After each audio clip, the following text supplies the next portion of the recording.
America. And Kasia can tell us a little bit about what's happening there this morning. Good morning to you. Good morning. It is really cold here. This is Eastern Europe and the winters get very, very cold. And I've got to say that people are wrapped up in blankets. But let me just tell you the first experience that people have. This is Medico. Just over there is the border crossing. And thousands of people have made that journey, a long and difficult journey, because behind that border we're hearing about queues of kilometres, up to 40 kilometres long. There is so many people that are trying to get through into Poland.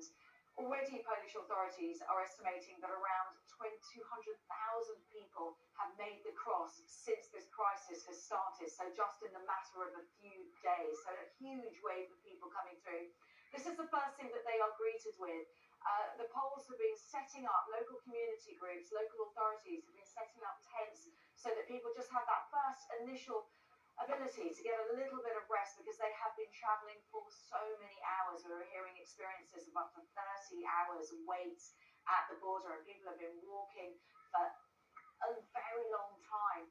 As you can see, local people delivering clothes and just buggies, prams, nappies, lots of different stuff, anything that they feel that that first initial contact that people may need. Also hot food as well, because like I say, it is bitterly cold here, so hot food is absolutely crucial. Now, we know that it's a very difficult experience for the people who are coming through. Like I say, they have spent hours waiting to cross over that border. Some people who weren't able to come by car just abandoned their cars.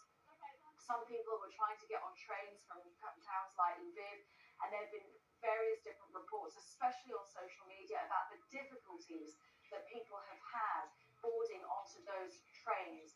We've been hearing descriptions of how Ukrainian women and children have had priority of getting onto those trains.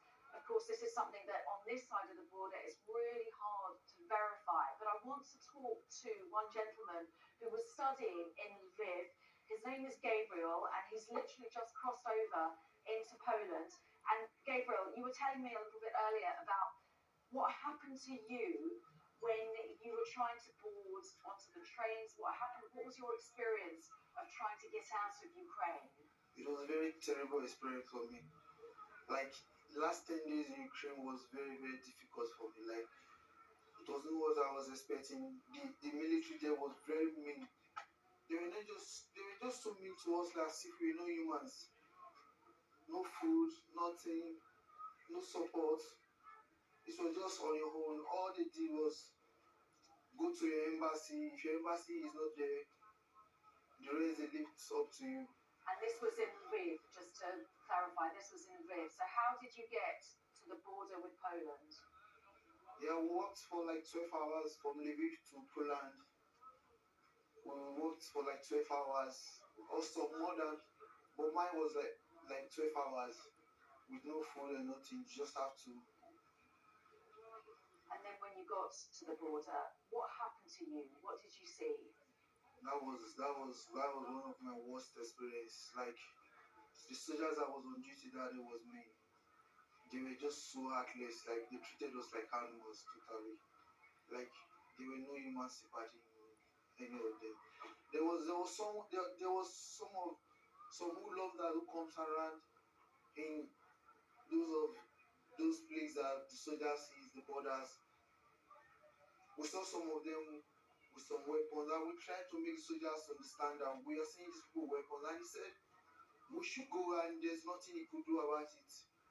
And we're like, we can't risk our life.